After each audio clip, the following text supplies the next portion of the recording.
नमस्कार, SBT news में आपका स्वागत है। पेश है 20 फरवरी सोमवार दोपहर 1:15 राजस्थान की 15 बड़ी खबरें। सबसे पहले एक नजर डालते हैं आज की हेडलाइंस पर। सीएम अशोक गहलोत आज लौटेंगे जयपुर, जोधपुर को देंगे सौगात। छत्तीसगढ़ में कांग्रेसी नेताओं पर ईडी का छापा। एक दिन में ही 5 लाख श्रद्धालुओं ने लगाई श्याम बाबा को धोख। झालाना जंगल में इंटरप्रिटेशन सेंटर का होगा कायाकल्प और उद्धव की याचिका पर तत्काल सुनवाई से सुप्रीम कोर्ट का इनकार। और अब खबरें विस्तार से। मुख्यमंत्री अशोक गहलोत आज अपने 3 दिवसीय दौरा खत्म कर दोपहर 2 बजे जयपुर लौट आएंगे। वे आज जोधपुर के दौरे के तहत पाली रोड स्थित व्यास कैंपस में व्यास मेडिसिटी के लोकार्पण समारोह में शिरकत करेंगे। इसके बाद वे दोपहर 1 बजे विशेष विमान से जयपुर के लिए रवाना हो जाएंगे। इससे पहले मुख्यमंत्री अशोक गहलोत ने दौरे के दूसरे दिन अपने गृह क्षेत्र जोधपुर में कई कार्यक्रमों में शिरकत की। छत्तीसगढ़ में कांग्रेस के 6 नेताओं के यहां ईडी का छापा पड़ा है। केंद्रीय एजेंसी के अलग अलग दस्तों ने सोमवार तड़के रायपुर और भिलाई में स्थित इन नेताओं के घरों पर दस्तक दी। छापे वाली जगह के बाहर पूरी गली में सीआरपीएफ के जवान तैनात किए गए हैं। कांग्रेस ने इस कार्यवाही को उनके राष्ट्रीय महाधिवेशन में खलल डालने की साजिश बताया है। सीकर जिले के खाटू श्याम जी में फाल्गुनी लक्खी मेला 22 फरवरी से शुरू होकर 4 मार्च तक चलेगा। मंदिर खुलने के साथ ही मंदिर में दर्शनों के लिए श्रद्धालुओं का तांता लगा हुआ है। रविवार के दिन तो खाटू नगरी में मिनी मेला लग गया। इस दिन 5 लाख से अधिक श्रद्धालुओं ने बाबा श्याम के दरबार में शीश नवाकर परिवार में सुख समृद्धि की कामना की। श्याम बाबा की पवित्र धार्मिक नगरी में मेले से पहले ही सफाई व्यवस्था गड़बड़ाने लगी है। कस्बे के बाजार सहित मार्गों पर गंदगी के ढेर लगे हुए हैं। इससे श्रद्धालुओं को परेशानी का सामना करना पड़ रहा है। जयपुर स्थित झालाना जंगल में बने इंटरप्रिटेशन सेंटर का कायाकल्प किया जाएगा। इसमें लगी पुरानी तस्वीर भी हटाई जाएगी। उनकी जगह देश भर में वन्यजीव प्रेमी फोटोग्राफर से फोटो मंगवाकर लगवाई जाएगी। साथ ही इस जंगल में एनीकट भी रिपेयर किए जाएंगे। ये बात वन विभाग के प्रधान मुख्य वन संरक्षक हॉफ DN पांडे ने झालाना जंगल में रविवार शाम को औचक निरीक्षण के दौरान कही। पांडे ने बताया कि इंटरप्रिटेशन सेंटर में कुछ ही लोगों की तस्वीरें लगी है। झालाना में देश भर से लोग घूमने आते हैं। महाराष्ट्र में शिंदे गुट को शिवसेना का नाम और तीर कमान निशान देने के फैसले के खिलाफ उद्धव गुट ने सोमवार को सुप्रीम कोर्ट में याचिका दाखिल की। उनके वकील अभिषेक मनु सिंघवी ने तत्काल सुनवाई की मांग की थी। हालांकि कोर्ट ने तत्काल सुनवाई करने से इनकार कर दिया। कोर्ट ने कहा कि इसकी एक प्रक्रिया होती है। वहीं ठाकरे गुट के नेता संजय राउत ने दावा किया कि शिवसेना का नाम और चुनाव चिन्ह तीर कमान को खरीदने के लिए 2000 करोड़ रुपए में सौदा हुआ है। वर्धमान महावीर खुला विश्वविद्यालय कोटा में प्रवेश सत्र जनवरी 2023 के लिए प्रवेश प्रक्रिया जारी है, जिसके लिए आवेदन करने की अंतिम तिथि 28 फरवरी है। विश्वविद्यालय में राजस्थान की महिला छात्राओं के लिए बालिका दूरस्थ शिक्षा योजना के अंतर्गत शुल्क पुनर्भरण की सुविधा राज्य सरकार ने दी है। इस योजना से संबंधित दिशा निर्देश विभागीय वेबसाइट पर ऑनलाइन स्कॉलरशिप विकल्प पर उपलब्ध है। स्कॉलरशिप के लिए आवेदन करने के लिए छात्राओं के पास जन आधार कार्ड होना अनिवार्य है। फरवरी में ही दिल्ली, भोपाल, जयपुर सहित देश के तमाम हिस्सों में भी गर्मी अपने तेवर दिखाने लगी है। रविवार को दिल्ली का पारा 31.5 डिग्री सेल्सियस तक पहुंच गया, जो पिछले 14 साल में फरवरी माह के पहले 19 दिन में सबसे ज्यादा है।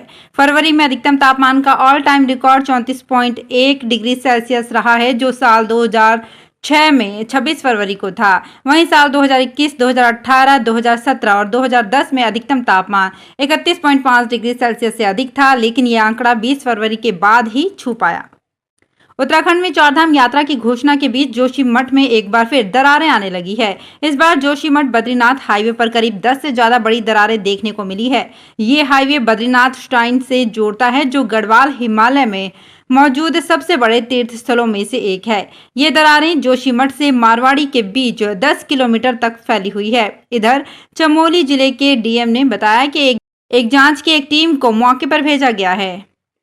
अंतर्राष्ट्रीय होली महोत्सव पर 4 से 7 मार्च तक अजमेर जिले में स्थित पुष्कर में विभिन्न कार्यक्रम आयोजित किए जाएंगे। कार्यक्रम का शुभारंभ 4 मार्च को सरोवर पर महाआरती के साथ किया जाएगा। कार्यक्रम का समापन 7 मार्च को होगा। होली महोत्सव पर आयोजित होने वाले कार्यक्रम को लेकर आरटीडीसी चेयरमैन धर्मेंद्र सिंह राठौड़ ने बैठक ली और अधिकारियों से विचार विमर्श किया। बैठक के दौरान कलेक्टर अंशदीप, पुलिस अधीक्षक चूनाराम जाट सहित कई अधिकारी मौजूद रहे। बैठक में आरटीडीसी चेयरमैन राठौड़ ने आवश्यक दिशा निर्देश दिए। अजमेर के सुखाड़िया नगर पहाड़गंज क्षेत्र में देर रात घर के बाहर खड़ी स्कूटी में भीषण आग लग गई। पड़ोसियों ने अग्निशमन विभाग और पुलिस को सूचना दी। सूचना मिलते ही रामगंज थाना पुलिस भी मौके पर पहुंच गई। काफी देर तक मौके पर अग्निशमन विभाग की कोई गाड़ी नहीं पहुंची तो क्षेत्रवासियों ने अपने स्तर पर ही आग को बुझाने का प्रयास किया। करीब आधे घंटे बाद आग को बुझा लिया गया। स्कूटी में आग लगने का कारण शॉर्ट सर्किट बताया जा रहा है। हालांकि पुलिस मामले की जाँच कर रही है। दौसा जिले में साइबर क्राइम पुलिस थाना खुलने के बाद पहली बार बड़ी कार्रवाई करते हुए 1 लाख की ऑनलाइन ठगी की वारदात का 24 घंटे में ही खुलासा कर 3 आरोपियों को गिरफ्तार किया गया है।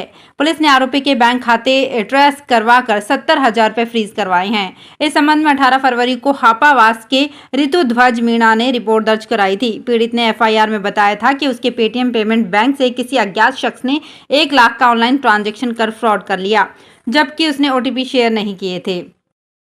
जिला रसद कार्यालय की ओर से राशन की दुकानों के रिक्त पदों को भरने एवं नई दुकान आवंटित करने के लिए आवेदन फॉर्म जमा कराने की अंतिम तिथि 20 फरवरी है। जिला रसद अधिकारी द्वितीय विनय कुमार शर्मा के अनुसार आवेदन के लिए विज्ञप्ति पूर्व में जारी की गई। सार्वजनिक वितरण प्रणाली के तहत उचित मूल्य की दुकान संचालित करने के लिए लाइसेंस जारी किए जाएंगे। पिछले कुछ दिनों से अजमेर में गर्मी की आहट और हवा चलने के बाद आना सागर झील की ओर बाड़ी नदी में सर्दी के कारण सूख चुकी जलकुंभी को फिर से प्राण मिल गए हैं। जलकुंभी फिर अंकुरित होने लगी है। रामनगर रोड से पानी के बहाव के साथ धीरे धीरे अंकुरित हो रही जलकुंभी आना सागर झील की ओर जा रही है। जलकुंभी चौपाटी को पार करके यदि फिर मुख्य झील में झूले के नीचे से चली गई तो फिर से आना सागर में झील के पानी का जलकुंभी का खेत नजर आएगा।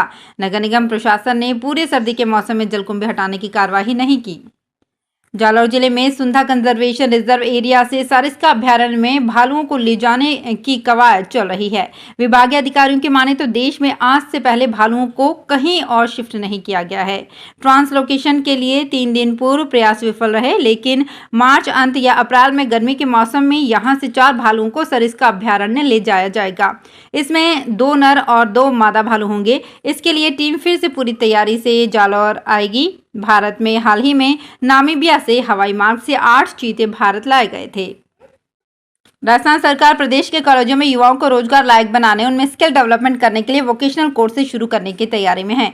इसकी घोषणा मुख्यमंत्री ने 16 फरवरी को की थी। ये कोर्सेज विभिन्न स्तरों पर पार्टनरशिप के तहत शुरू होंगे। हालांकि एक्सपर्ट का कहना है कि वोकेशनल कोर्स अलग अलग जगह की जरूरत के आधार पर अलग अलग होंगे। बहरहाल ये कोर्स संभाग या जिला स्तर पर नोडल कॉलेजों में भी शुरू किए तो जिले के 17 कॉलेजों को इनका फायदा मिलेगा। अभी 10वीं और 12वीं के बाद वोकेशनल कोर्स प्रचलित है। तो फिलहाल इस बुलेटिन में इतना ही। फिर हाजिर होंगी कुछ और बड़ी खबरों के साथ।